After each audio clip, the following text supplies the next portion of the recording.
এই 1628 জন মানুষ যদি হযরত ওমরের মতো দায়িত্ববান হতো, জবাবদিহিতা এইটা তৈরি করতে পারতো রমজানের রোজার দ্বারা, এ দেশটা জান্নাত হয়ে যেত। খলিফাতুল মুসলিমিন হযরত ওমর দেশের প্রধান, উনি একটা হিসাব করছিলেন, বাতি জ্বালিয়ে লম্প জ্বালিয়ে। দেশের প্রধান বিচারপতি হযরত আলী আসলেন, ডাক দিয়ে বললেন, আলী তুমি আমার কাছে আসলে, প্রধান বিচারপতি তুমি দেশের, বলো তো তোমার ব্যক্তিগত কোনো কারণে না রাষ্ট্রীয় কোনো কারণে? হযরত আলী বললেন, না আমি রাষ্ট্রের কোনো বিষয় নিয়ে আসি নাই, এসেছি আমার নিজের ব্যক্তিগত পারিবারিক জীবনের একটা সমস্যা আপনাকে জানাতে। উনি সঙ্গে সঙ্গে বাতিটা লিভিয়ে দিলেন। হযরত ওমরের বাতি লেভানো দেখে হযরত আলীর মন খারাপ হয়ে গেল, যে কি আমি দেশের প্রধান বিচারপতি, আমাকে দেখে আরো বাতি জ্বালাবে কি, আরো লিভিয়ে দিল। হযরত ওমর বললেন, আলী রাগ করবেন না, আমি কিন্তু আপনাকে জিজ্ঞাসা করেছি প্রথমে যে আপনি এসেছেন কেন।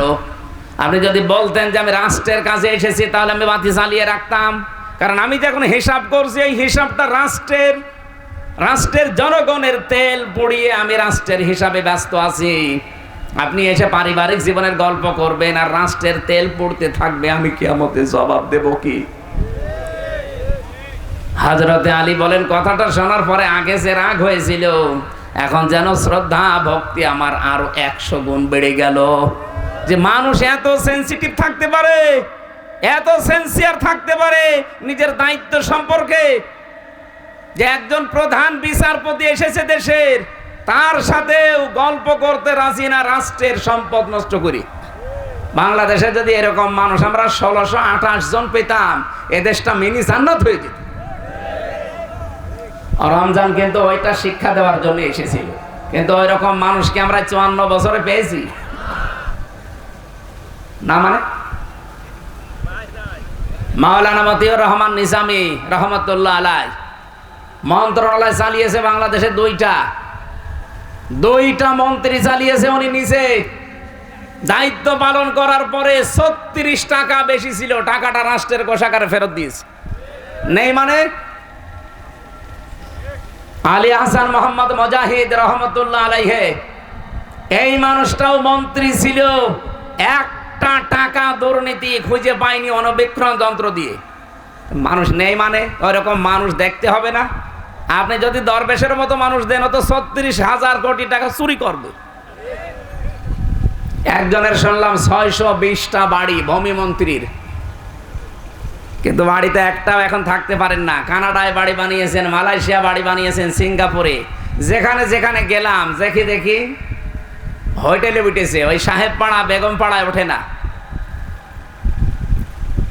যে হোটেলে উঠলাম, হোটেলের নিচতলায় এসে একটু ঘরব, দেখি 2 শয়তান বসে আছে। কি এখানে কি বলছো? হুজুর আমরা আগে পালিস। কেন? দেশে থেকে মার খাবো। কেন? সাহেব পাড়া বানিয়েছেন, বেগম পাড়া, ওখানে থাকবেন না? ওখানে থেকে মার খাবো। এই দেশে বাঙালি আছে না? যদি দেখে সাহেব পাড়ায় আসি মালয়েশিয়াতে, পিটিয়ে ভর্তা বানিয়ে ফেলবো। এই জন্যে এসেছি চুরি করে থাকি, কোনো জায়গায় যাই না। কয়দিন থাকবেন এভাবে চুরি করে? কেন এই কাজ করতে গেলেন? হযরত ওমরের মতো দায়িত্বটা পালন করতেন, মরণ পর্যন্ত বাংলাদেশের দায়িত্বে থাকতে পারতেন। কথা বলেন না কেন? কি হবে এত টাকা দিয়ে আপনার? এখন 620টা বাড়িয়ে বানিয়েছিলেন, কি করলেন? একটাও তো থাকতে পারলেন না। এখন থাকা লাগবে ভাড়া করা হোটেলে। এই জন্য হুদাল্লিল মুত্তাকিনের ব্যাখ্যা করার জন্য আমি যেহেতু এ পর্যন্ত এসেছিলাম, খুব খেয়াল করে শুনবেন। কোরআন থেকে হেদায়েত নিবে দুনিয়ার মানুষেরা, আখিরাতে এই মানুষগুলো আর হেদায়েত পাবে না, উপকারও পাবে না, কল্যাণও পাবে না। দুনিয়ায় যারা নিচ্ছে তারা পাবে।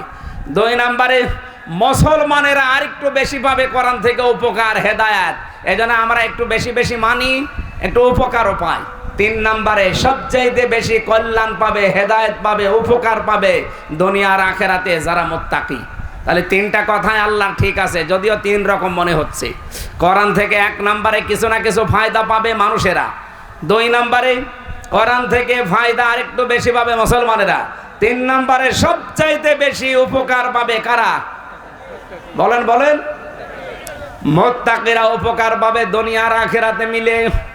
আমরা এবার কোরআন থেকে আপনাদের ব্যাখ্যাটা শোনাচ্ছি, কি উপকার পাবে দুনিয়ার মুসলমানেরা। রব্বুল আলামিন জানিয়েছেন, এক নম্বরে উপকার হচ্ছে, আল্লাহ পাক বলেন আল্লাহ নিজে তাকওয়া যারা অর্জন করবে, কোরআন থেকে যারা হেদায়েত পেয়ে মুত্তাকি হবে, আল্লাহ নিজে তাদেরকে ভালোবাসবেন। কালকে বলবেন ইন্নাল্লাহা ইউহিব্বুল মুত্তাকিন, অবশ্যই আমি আল্লাহ মুত্তাকিদেরকে ভালোবাসি। বলেন সুবহানাল্লাহ। মানুষ অনেক প্রেমিকার ভালোবাসা পাওয়ার জন্য জীবন শেষ করে দেয়। কি এই যে 14ই ফেব্রুয়ারি 1 বছর ধরে ধরে টাকা গোছায় যে 14ই ফেব্রুয়ারি প্রেমিকাকে ফুল কিনে দেবে ভালোবাসা দিবসে। এখানে যারা মুরব্বী তারা তো সব বসবেন না, যুবক মানুষ টের পায় কি আনন্দ আবেগ আগ্রহ নিয়ে ফুল কিনে নিয়ে দাঁড়িয়ে থাকে সকিনার জন্য। একটা মানুষের ভালোবাসা পাওয়ার জন্য যদি এত শ্রম দেওয়া লাগে, কষ্ট করা লাগে, আল্লাহ বলেন যদি মুত্তাকি হতে পারো আমি আল্লাহ নিজে তোমাদেরকে ভালোবাসবো। সুবহানাল্লাহ বলতে পারেন নাই? 2 নম্বরে আমি পেয়েছি সূরা বাকারা, ওয়া'লামু আন্নাল্লাহা মা'আল মুত্তাকিন। আল্লাহ পাক বলেন আমি নিজে মুত্তাকিদের সঙ্গে থাকবো। বলেন সুবহানাল্লাহ। শুধু ভালোবাসবো তা না, আমি নিজে তাদের সঙ্গী হয়ে যাব। 3 নম্বরে কোন মানুষ যদি তাকওয়া অর্জন করে মুত্তাকি হতে পারে, যত রকমের চক্রান্ত আছে দুনিয়াতে তার বিরুদ্ধে, ওই চক্রান্তকে আল্লাহ নিজে নস্যাৎ করে দেবেন। বলেন সুবহানাল্লাহ। ইসলামে দেশে যারা অ্যাক্টিভ ভাবে মেনে চলে তাদের উপরে যত ষড়যন্ত্রের খড়গ হস্ত, যত রকমের দুর্বিসন্ধি হয়, চক্রান্ত হয়, সবগুলো থেকে তার নিজের বাঁচা সম্ভব না। বাঁচায় কে? বলেন বলেন। এই 15.5 বছরে ইসলামের অস্তিত্ব থাকার কথা ছিল না, যত রকমের ষড়যন্ত্র আরম্ভ হয়েছিল, বাঁচিয়ে রেখেছেন কে বলেন তো? 4 নম্বরে পেয়েছি মুত্তাকি যারা হবে তাদের আমল আল্লাহ নিজেই কবুল করে নেবেন। ইন্নামা ইয়াতাকাব্বালুল্লাহু মিনাল মুত্তাকিন।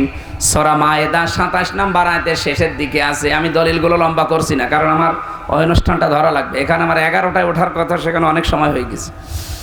5 নম্বরে রিজিকের দরজা আল্লাহ খুলে দেবে। এটা সূরা আরাফের 96 নম্বর আয়াতের প্রথম অংশে আছে। 6 নম্বরে তাকে পেরেশানি থেকে আল্লাহ মুক্তি দান করবেন। সূরা তালাকের 2 নম্বর আয়াতে আছে। 7 নম্বরে তার জীবনের যত কাজ আছে আমার আল্লাহ সব কাজ সহজ করে দেবেন। সূরা তালাকের 4 নম্বর আয়াতে আছে। 8 নম্বরে আল্লাহ পাক বলেন কোন মানুষ যদি তাকওয়া অর্জন করতে পারে, ওর পেছনের যত গুনাহ ছিল সব আল্লাহ মাফ করে দেবে। সূরা আনফালের 29 নম্বর আয়াতের মাঝের অংশে আছে। 9 নম্বরে জান্নাতুন নাঈম, আমার আল্লাহ তাকে দান করবেন। সূরা কলমে ইন্না লিল মুত্তাকিনা ইনদা রাব্বিহিম জান্নাতিন নাঈম 34 নম্বর আয়াত। এরকম 9টা আছে কোরআনে, আর হাদিসে আছে 27টা। আর এই তাকওয়া যদি কেউ অর্জন করতে চায় তাকে দুনিয়ায় 4টা কাজ মাস্ট বি করা লাগবে। কয়টা বলেন বলেন? 1 নাম্বার আল খাউফু মিনাল জালিল, আল্লাহকে যেভাবে না দেখে বিশ্বাস করেন, না দেখে ওইভাবে ভয় করা লাগবে। 2 নম্বরে আল আমালু বিত তানজিল, কোরআনের আমল দুনিয়ায় করা লাগবে। কিসের আমল?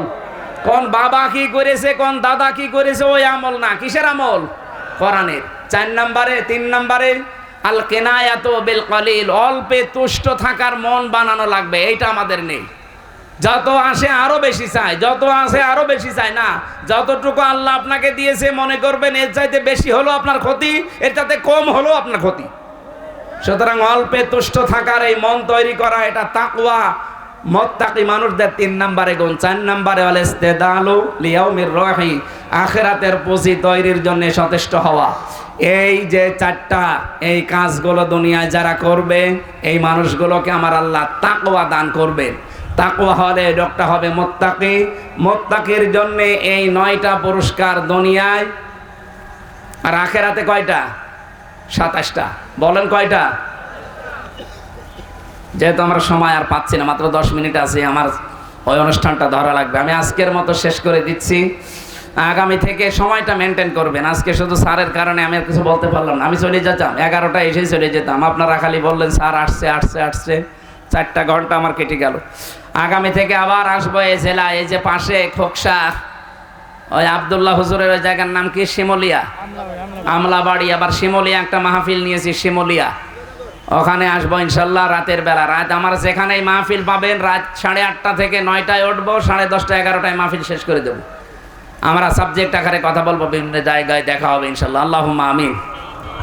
লা ইলাহা ইল্লা আনতা সুবহানাক ইন্নী কুনতু মিনাজ জালিমিন।